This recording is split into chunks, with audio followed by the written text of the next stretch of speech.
As kids, we all played heroes, imagining ourselves as knights, gladiators, or maybe warriors from ancient Greece. But today, we're diving into the era ruled by a living legend, Alexander the Great. For 10 years, he conquered half the known world, from Macedon to India. His army crushed entire civilizations, toppled empires, and seemed simply invincible. But why?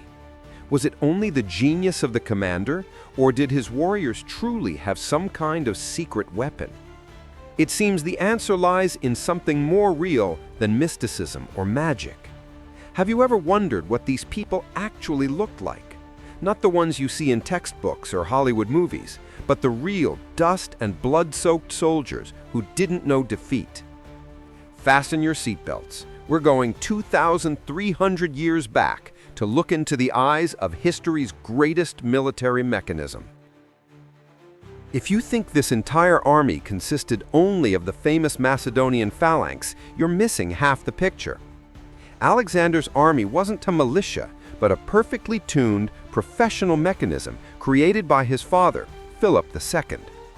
Macedon was a kingdom of warriors, and the system of upbringing was focused exactly on this. Upbringing began from an early age. Noble youths, future officers, entered the corps of royal cages. This was essentially an elite boarding school or military academy for young men from aristocratic families, where, starting at age 14 to 16, they learned the art of war, provided personal guard duty for the king, and received lessons from the greatest minds, including Aristotle himself. They learned horseback riding, hunting, fencing, and, importantly, performed personal service at the king's court. Youths from common families usually entered service around age 18 to 20. This was a harsh upbringing. For example, young royal pages were forbidden from riding while hunting. They had to run behind the king's horse to develop endurance. This was the gym of the ancient world, where the king himself was the trainer. An interesting fact is that Alexander's father, Philip II, personally participated in training the soldiers, implementing grueling marches with full gear.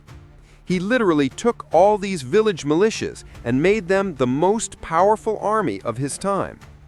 At the time, while the Greek city-states fought using militias, meaning people who picked up weapons for the duration of a war and then went back to their vineyards, Macedon created a professional army. These people were soldiers all their lives, and they received a salary and, more importantly, a share of the spoils. This was the first military contract. Let's first get acquainted with all the main parts of this army. The first and most numerous were the Pezhetairoi. They were called the foot companions. Next came the Hetairoi, the companion cavalry. This was the elite heavy cavalry. In between them worked the Hypaspists, or simply the shield bearers. And finally, the Agrianes. These guys formed the light infantry, operating as reconnaissance and flank protection. We'll start, of course, with the most important element, the Pezhetairoi, Alexander's anvil. The Pezhetairoi, or foot companions, weren't just militiamen. They were professional soldiers who simply stood their ground, not taking a single step back. Their main weapon was the legendary sarissa. And the sarissa wasn't just a spear. It was a huge, heavy pike, 15 to 20 feet in length. To give you some context, the Macedonian soldier was holding a weapon longer than the average car. It was a steel beam, weighing as much as a bag of cement, that had to be held with both hands. When the Pezhetairoi lined up in the Macedonian phalanx, they stood 16 ranks deep. The first 5 ranks extended their sarissas forward. The enemy saw 5 rows of sharp points, reaching them 12 feet before they could even strike back. No matter how hard you tried, you simply couldn't get to them. The phalanx was something like a hedgehog that was impossible to stop in a frontal attack. The secret to Macedonian efficiency was the practicality of every element, starting with the armor. Forget about heavy movement-restricting metal cuirass. The main armor was the light linothorax. What is it? It's a cuirass sewn from many layers of glued linen plates. This dense armor was excellent at absorbing blows and was surprisingly resistant to cuts. But the main thing, it was light and allowed the soldier to fight comfortably in the scorching Asian heat. Imagine this picture: you, a heavily armed Greek hoplite, covered in bronze, sweating profusely in 100-degree heat, and your opponent is in armor made of linen. It turns out the Macedonians invented the ideal summer uniform long before breathable fabrics came into fashion. Let's continue with the rest of the gear, starting with the head. In battle, open helmets prevailed, such as the Phrygian or Attic. They protected, but unlike the old-fashioned Corinthian helmet, they didn't block vision, hearing, or breathing. And on the march or in the heat, they were often replaced by the soft felt cap, the causia. Moving down, we see that due to the need to hold the sarissa with two hands, the pelty shield was small. The key point: it was attached to a shoulder strap across the neck or shoulder, which completely freed both hands for the gigantic pike. As for limb protection, metal cnemades, greaves, protected the shins.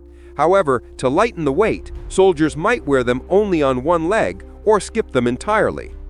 But perhaps the most important thing for the marathon army is the footwear. They wore the durable caligae, leather sandals or boots with a thick sole, designed to travel thousands of miles over any terrain. And finally, everyone had a short sword, the straight chiphos or the curved kopis, which came in handy if the phalanx broke formation or the sarissa broke. The Pezhetairoi were Alexander's anvil, the wall against which every enemy assault shattered. If the Pezhetairoi were the wall, the Hetairoi, or companion cavalry, were the hammer. This was the elite heavy cavalry, recruited from the Macedonian nobility, and in battle, this unit was often led by Alexander himself. Unlike the Pezhetairoi, the Hetairoi could afford the very best gear, reflecting their aristocratic status. If the infantry was satisfied with the light linothorax, the riders, although they often used reinforced linothorax, could acquire heavier, more expensive, and impressive armor. The elite wore scale armor, lorica squamata, or even the rare bronze muscle cuirass. The latter was not only protection, but also a demonstration of wealth and power. Helmets were more decorated, often with feathers, plumes, or crests, to visually increase the rider's height and enhance the psychological effect. Their cloaks had brighter colors, and under their armor, rich tunics, which emphasized that these were not just soldiers, but the king's personal companions.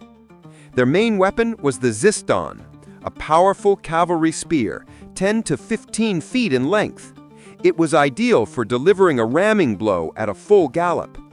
The Hetairoi's gear reflected their status, but also showed the level of danger. Riders used a pad or blanket instead of a saddle, and, most importantly, they had no stirrups or other devices to secure their feet. Any mistake, and you are under the hooves.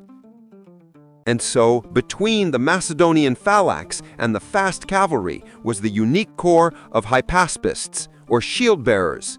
This was Alexander's elite guard, his personal special forces, always deployed to the most difficult sectors. Outwardly, the Hypaspists were a blend of the Pezhetairoi and Hetairoi, but with a specific focus on flexibility and close combat. Unlike the Pezhetairoi, they fought with standard, shorter spears to work effectively in tight conditions, such as mountains or fortresses. As a secondary weapon, just like the entire army, they carried the short swords xiphos or kopis. They got their name from their main attribute, the aspis, a large, heavy shield. Unlike the small shield of the Pezhetairoi, pelte, this large shield provided maximum protection in close combat when storming walls or fighting in loose formation. In terms of armor, they were closer to the Hetairoi.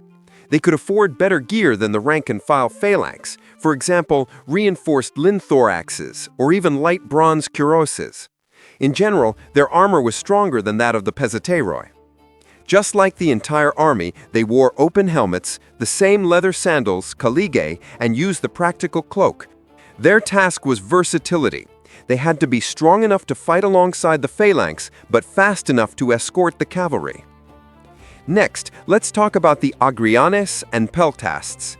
These were essentially the snipers and skirmishers of Alexander's army. Unlike the heavily armored Pezhetairoi, these troops focused on speed. Outwardly, they looked as simple as possible, minimum or a complete lack of armor. At most, they might have a light leather vest or a short helmet, which, like the rest of the infantry, was often Attic or Phrygian. Their main attribute is ranged weapons. Agrianes, mountain warriors from Thrace, were the fastest part of the army, armed mainly with javelins and throwing spears. Peltasts used a small wicker shield, the pelta, and also worked with javelins, destabilizing the enemy line from a distance, like modern artillery. Swords, xiphos or kopis, were the same as everyone else's, but served only for self-defense. As for footwear, for thousands of miles of marching, they, just like the rest of the army, wore the durable collegiate leather sandals. And so we've broken down who fought with what, but now it's time to understand how these people lived, moved, and what they got paid to conquer half the world. Alexander's army could cover incredible distances, up to 35 to 45 miles, 50 to 70 kilometers per day. This was a speed unmatched by any other army in the ancient world. How did they pull it off? The answer is simple. Philip II's reform removed unnecessary servants and wagons from the baggage train. The soldiers carried everything themselves. They lugged not only their weapons, but their entire kit, provisions for several days, tools and tents. This made the army super fast and independent of roads and supply lines.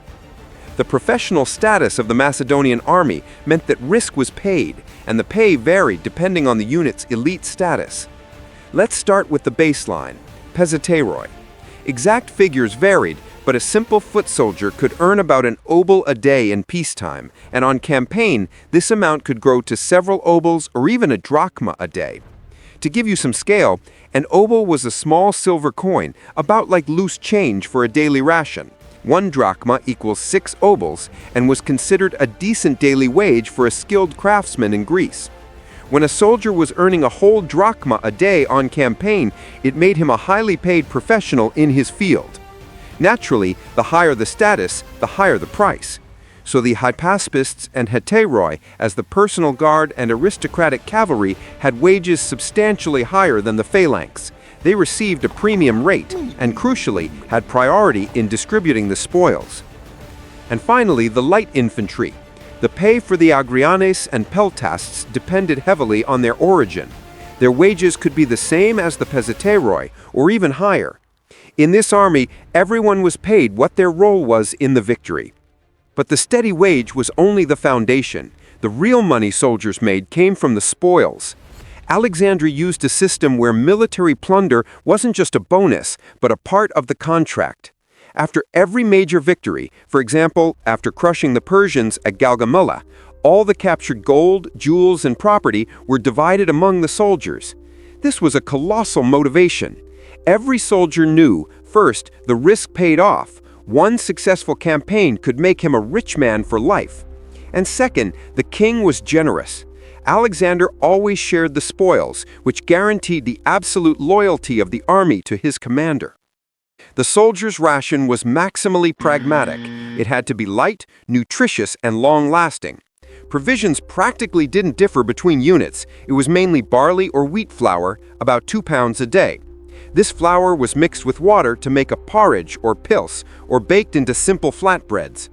Depending on luck and resupply, soldiers received beans, cheese, a little olive oil, and wine diluted with water. The only noticeable difference was with the Hetairoi. Since they were the nobility, their diet was much more diverse and higher quality, especially in camp. They generally had access to more meat, better quality wine, and fruits. For the rest of the army, meat was a rare treat, mostly available after a successful hunt or the division of captured livestock. The Macedonian army was invincible not only because of their pikes, but because of a professional contract, ideal logistics, and physical conditioning on par with Olympians. They were created to move forward and win. Alexander's warriors weren't cinematic heroes in shiny armor. They were professional, pragmatic, and perfectly equipped to conquer the world. Their strength wasn't in luxury, but in tactical discipline, phenomenal endurance, the daily bowl of beans, and of course, the genius of their commander. If you found this interesting, don't forget to subscribe and hit that like button.